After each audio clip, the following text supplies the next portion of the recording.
So I first manifested a tarot deck after years of having been a medium without using any tools. And I was like, you know what? I would really like a tool for my own shadow work, because it's always more difficult to read yourself than it is to read other people. I can read other people like that, right? But reading yourself can be a little bit more challenging. And so I said, I would really like a tarot deck for shadow work, but I like to budget things out. So I said, next paycheck. And instead, my friend gave it to me as a gift. And she's like, I know you don't use tools, but for some reason I was called to give you this tarot deck. I was like, oh, that's because I unintentionally requested it. So for this video, I was called by Spirit to actually pull a tarot card. And usually for myself, I do 3-card or 5-card pulls. I very, very rarely do 1-card pulls. We've got Queen of Swords reversed. So since they're calling me, I'm going to see how many cards they want me to pull for you. And so I'm not like, I wouldn't consider myself, that's one, not all of these, of interpreting cards. I am a master at pulling cards. But for the collective, I think it's always nice to get a visual of what the message is. All right, so it looks like we have a 3-card pull. Oops, here's a 4th one, Knight of Cups. So when there's a 4th, there's usually a 5th. So for me, when I do a 5-card pull, here it is, King of Wands. Interesting, very regal. So we've got Queen of Swords reversed, the 4 of Cups, the Lovers, the Knight of Cups, and the King of Wands. So when I pull 5 cards, I read them in a very, very, very specific way. And, I didn't study tarot, so my interpretation is based on what the cards have meant for me in the past. And I actually have cards that come up for me in regards to certain people and situations. It's a little different for the collective. When Spirit says to do something, I listen because it must be important. So first we have the Queen of Swords reversed. And whenever I see reversed, people sometimes read it as like the opposite, but I read it as what we are letting go of. So the perceived situation is usually the first card for me. It is also, I see it as myself, my identity, right? So when I'm doing a collective reading, think about it for you the way it relates to you. Is it what you think the situation is, or is it who you are? So what are you letting go of? The general interpretation of the Queen of Swords reversed is manipulation, is nastiness. And for some of you, this is true. This is what you feel like you are letting go of. The other thing, with the Queen of Swords, if you hold her in the upright position, she's got this sense of authority, right? She's got the sword in her hand. She's got her hand out. The Queen is in charge and knows how to lead with both softness and authority. And so here you have the Queen has this crown of butterflies, right? So we're talking about intuition. We're talking about transformation. She also has clouds in her cape. So there's an airiness to her, an emotional intelligence to her. So if she's reversed, we are letting go of a situation.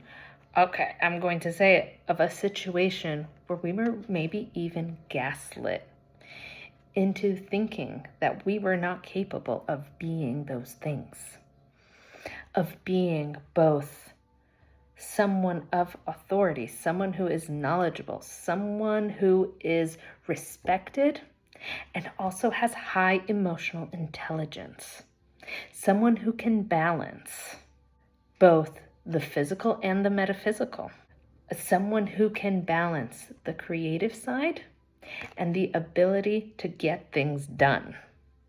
Okay, as an artist, I hold on to that dearly.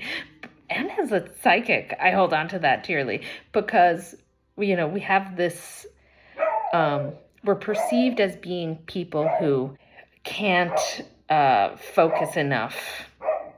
But actually, we live in this 3D world, so we are capable of juggling both.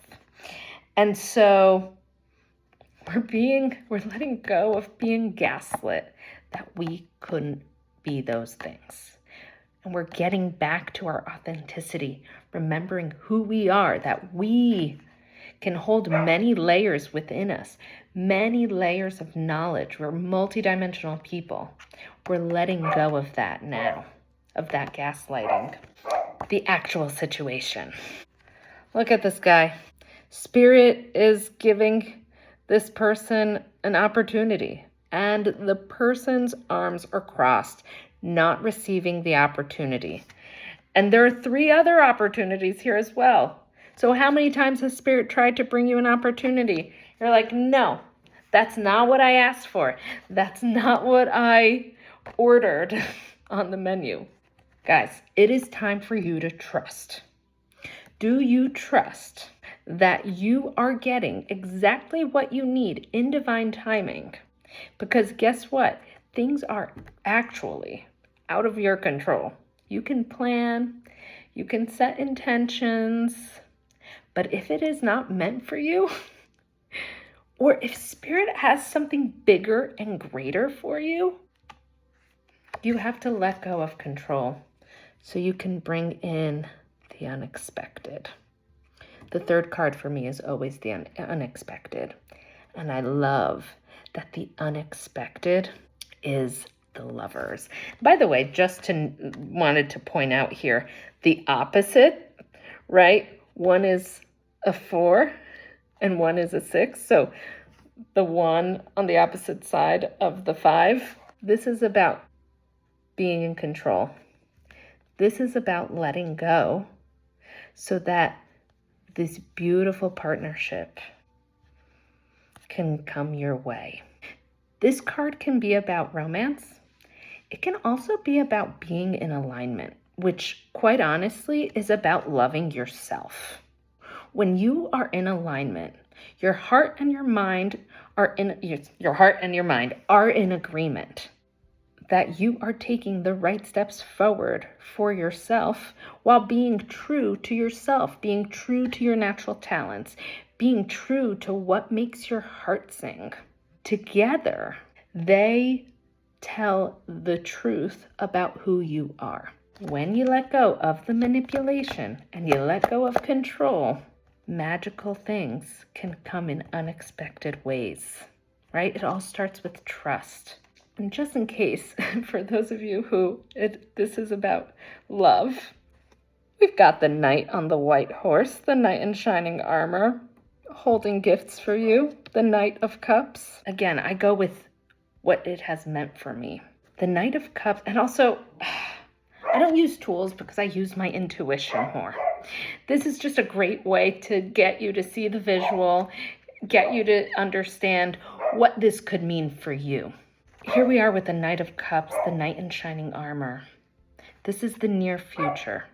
When we let go of control, we let go of the manipulation, let go of control, allow the unexpected to come in, magical gifts await you. Someone is here to take care of you.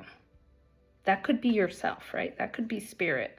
That could be a romantic partner. That could be a situation coming to take care of you. This is a card of blessings. And finally, we have the distant future, the King of Wands. I see this king as very earthly, very grounded. We've got animals here on the back of the chair. Obviously, wands come from the earth, so very, very grounded. I heard is a decision maker. The decisions come through with clarity. Because when everything else is in alignment, when we don't have the manipulative gaslighting coming our way, when we've accepted that things are out of our control, and we allow the blessings to come in, then our decisions are ours and they're clear. And we get to stand in our authority and our authenticity because we have taken the bold step of trusting ourselves and of trusting the universe. This is a super, super positive pull. And I know because, first of all, it's extremely regal. It's really cool. But anytime the lovers are here, you know it's a good pull, right? I don't think there's any real bad cards. I think you get what the message is here. If you don't, message me. The point is, they did not give me a date. Yes, I'm pulling this today, but they didn't say, this is the tarot pull for July 2025. The point with these videos is that they reach you when you need to hear it. So whenever this message reaches you, then this is what you're going through right now. Sorry, I did them opposite. Then this is what you're going through right now. And the universe is here to tell you that they are supporting you. But they want you to let go of control. Pay attention to the opportunities that are coming your way. They may not look the way you wanted them to look.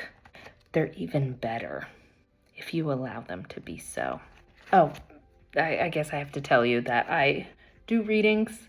My readings do not include cards. I connect with your loved ones who have passed. I connect with the angels, the ascended masters, for some people, the goddesses, for some people, spirit guides. It really depends who is on your spirit team working with you at this time. I ask them to give you the guidance that you need in this moment for your highest and best good, for healing, for growth, for moving forward. I'm sending you so much love, so many blessings.